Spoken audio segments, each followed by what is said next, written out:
Masasakit na salita? Inalipos na ba nito? Inalipos na ka ba nito? Ano? Anong pamaran niyang ano? Bakit inalipos na ka?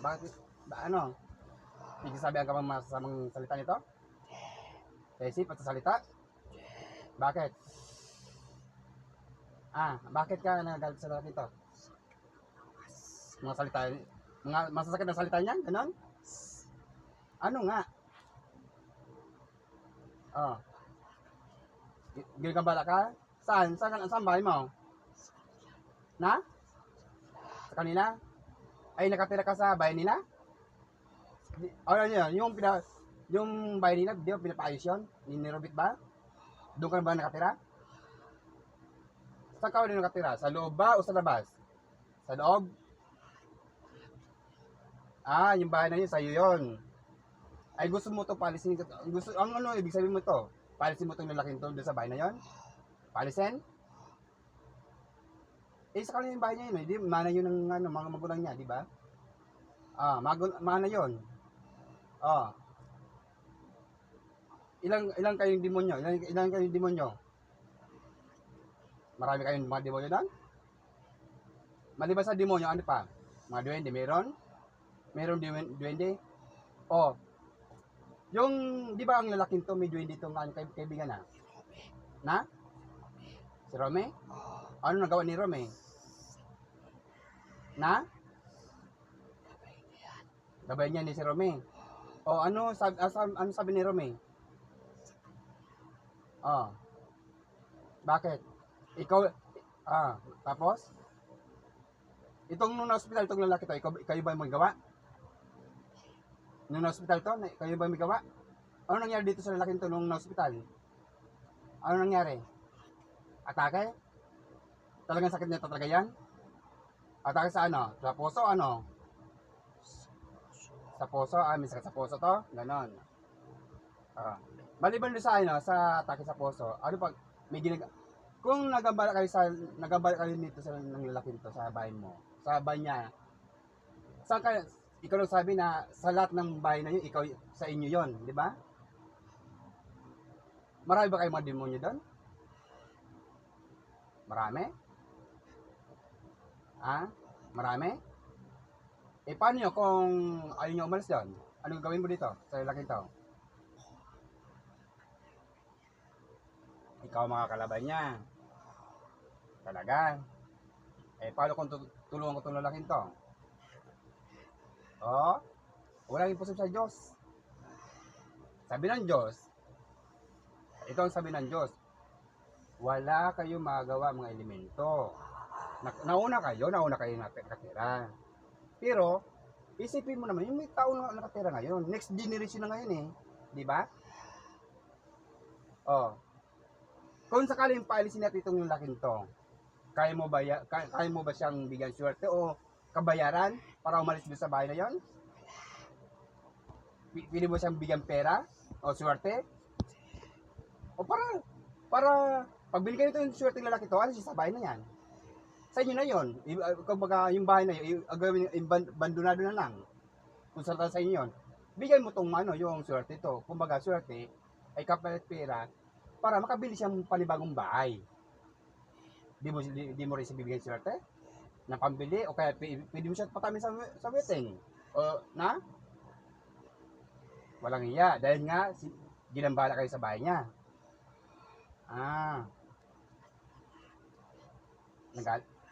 Nasaktan. Nagdidibusyon itong lalaki ka to? Saan ginagawa ng dibusyon? Doon sa bahay na yan? Salita niya. Dasal. Ibig sabihin, ayaw mo pagdasalin itong lalaki to? Ayaw mo pagdasalin itong lalaki to? Paano kung taon nito tuturuan ko manggamot? Tuturuan ko to. Pwede ko kayo palisin sa bahay na yon? Pwede? Pupunta ko doon sa inyo? Gusto mo pumunta ako doon? Pupunta ko doon sa inyo? Pupunta ako doon sa inyo. Pwede ba ako pumunta doon? Pwede ba ako pumunta doon? Ah. Ang tanong ko, pwede ba ako pumunta doon sa inyo? Na? Sa inyo talaga ang bahay na yon? Oh. Sige, pag-usapan natin yan. Pag ito nito, kakausapin ko to. Ngayon, pwede mo patawarin itong lalaking to? Hindi mo kaya patawarin? Paano kung sabihin to sa lalaking to, umalis na doon? Pag umalis na doon, saka mo siya patawarin? Na? Oh. Yun pala eh. Siyempre, anong gusto niyang mangyari doon? Ibibinta niyo yung lupa na yon? Na?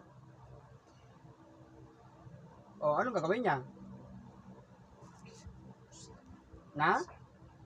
Ay, ang ibig sabihin, pwede siya tumira doon, pero huwag siya magdadasal. Ganon? Ha? O, sige. Pagsabihan ko, sige. Kung pwede man siya magdasal sa ibang lugar. Pwede? Pwede? Pwede ko sabihin to na huwag na magdasal doon sa bahay na yon. Kasi tatamang kayo doon. Pwede ba? Pwede? Pwede? Ha? Pwede? Na? Romy, ikaw na ba? Oh, ito palang kaibigan mo to na ginagabayan mo. Bakit na ginagabala siya ng demonyo? Anong dahilan? Galit yung mga ano to, demonyo ba 'yon? Ilang demonyo 'yon? Ilang demonyo?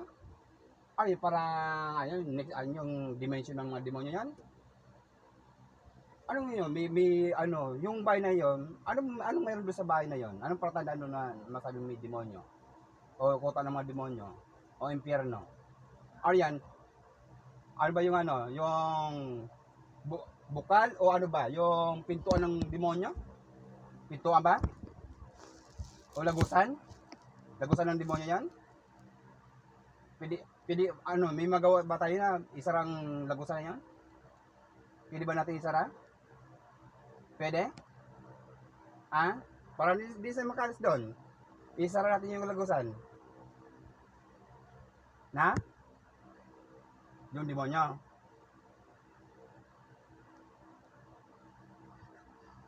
Na? Patay ko na yung demonyo.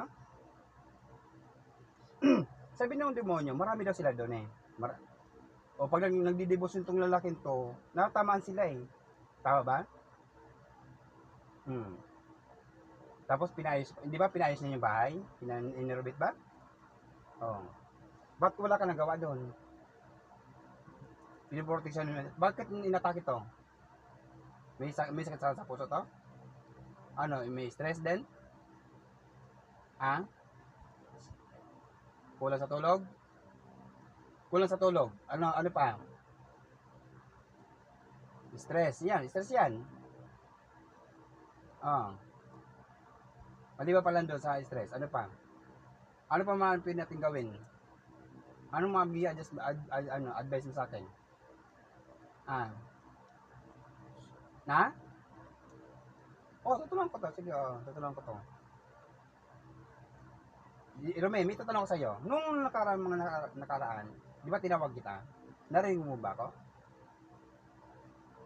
Tinawag kita. Sabi mo, pag kailangan kitang ng tulong, tatawagan kita. Ibisan, naramdaman ko presensya, pumisan nawawala eh. Ba't ganun? Na? Nanghihina ka na rin. Sa pamagitan ng panghihina mo, ano pong paraan para lumakas ka? Anong paraan para lumakas ka? Anong paraan? Tama ka. Kasi pag humina ka, hina rin itong lalaki to. Pag humina yung lalaki to, hina ka rin. Para kayong pinagkabit na para kayong magkambal, di ba? Ngayon, tulungan mo ako anong paraan para mapalis natin yung demonyo. Malibang, ano bang idea mo mga papaano mapalis yan? Anong idea? Anong idea?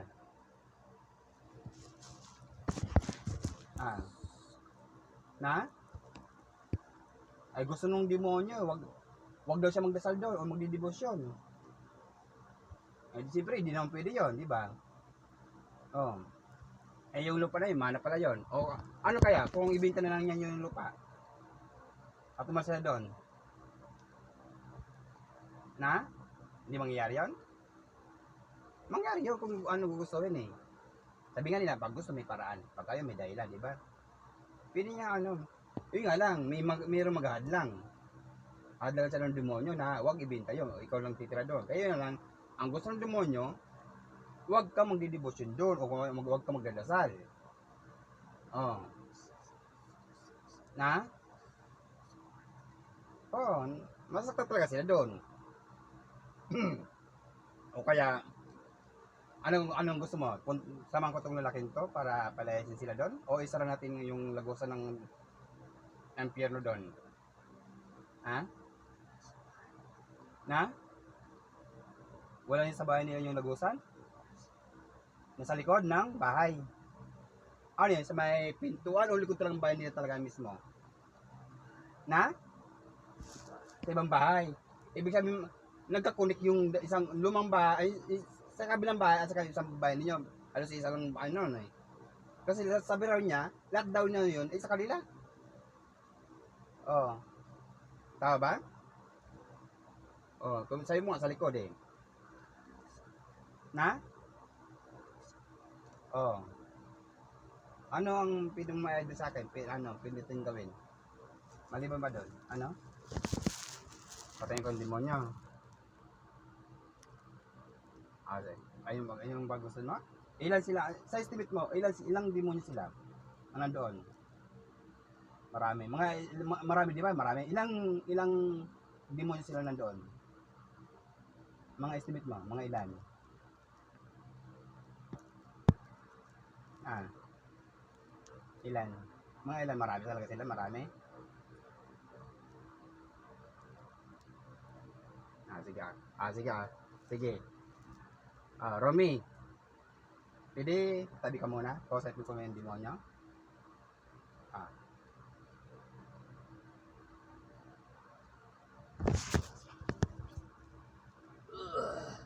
Ayun na. Ano? Ano na naman?